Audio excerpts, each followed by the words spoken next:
Ready start.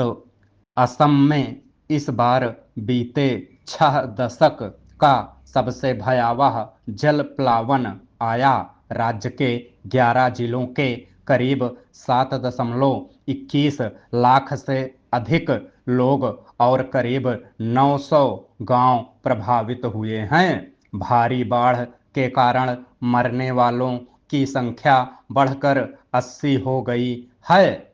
यूरोपीय संघ के कोपरनिकस अर्थ ऑब्जर्वेशन प्रोग्राम के उपग्रह चित्रों से पता चला है कि ब्रह्मपुत्र बाढ़ का मैदान करीब 3 गुना बढ़कर सामान्य दृश्य सीमा से लगभग 21 किलोमीटर चौड़ा हो गया है। बाढ़ की तबाही नागालैंड व अरुणाचल प्रदेश में भी जबरदस्त है। असम पूरी तरह से नदी घाटी पर भी बसा हुआ है। असम के कुल क्षेत्रफल 78,438 वर्ग किमी में से 56,194 वर्ग किमी ब्रह्मपुत्र नदी घाटी में है, जबकि शेष 22,244 वर्ग किमी का हिस्सा बराक नदी की घाटी में आता है। राष्ट्रीय बाढ़ आयोग के मुताबिक असम का कुल 31,500 वर्ग किमी यानी करीब 40% हिस्सा बाढ़ प्रभावित है। अनुमान है कि इससे हर साल राज्य को करीब 200 करोड़ रुपए का नुकसान होता है। राज्य में इतनी मूलभूत सुविधाएं खड़ी करने में 10 साल लगते हैं, जबकि हर साल औसतन इतना नुकसान हो जाता है। यानी असम हर साल विकास की राह पर 19 साल पिछड़ता जाता है।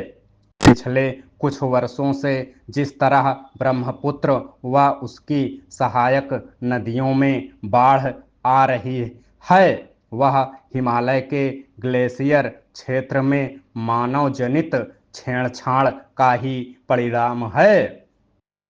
सरकारों का ध्यान बाढ़ के बाद राहत कार्यों और मुआवजे पर रहता है। यदि इस अवधि में राज्य में बाढ़ से हुए नुकसान और बांटी गई राहत राशि को जोड़ दिया जाए तो पाएंगे कि इतने धन में एक नया और सुरक्षित असम खड़ा किया जा सकता था। असम में हर साल तबाही मचाने वाली ब्रह्मपुत्र व बराक नदियां, उनकी 48 सहायक नदियां और उनसे जुड़ी असंख्य सरिताओं पर सिंचाई व बिजली उत्पादन परियोजनाओं के अलावा इनके जल प्रवाह को आबादी वाले क्षेत्रों में घुसने से रोकने की योजनाएं बनाने की मांग लंबे समय से उठती रही है, लेकिन अब तक बाढ़ नियंत्रण की कोई मुकम्मल योजना नहीं बन पाई है।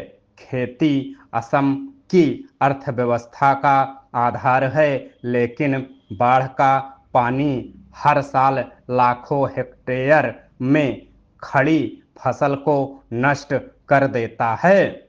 नतीजतन यहाँ का किसान कभी कर्ज से उबर ही नहीं पाता। ब्रह्मपुत्र की धारा कहीं भी और कभी भी दिशा बदल देती है। इसका परिणाम यह होता है कि उपजाऊ कृषि भूमि का कटाव होता रहता है। राज्य में अधिकांश तटबंध और बांध 60 के दशक में बनाए गए थे। अब वे बढ़ते जल स्तर को रोक पाने में असमर्थ हैं। नदियों में नियमित गाद सफाई की कोई व्यवस्था नहीं है। पिछले साल पहली बारिश के दबाव में 50 से अधिक स्थानों पर ये बांध टूट गए थे।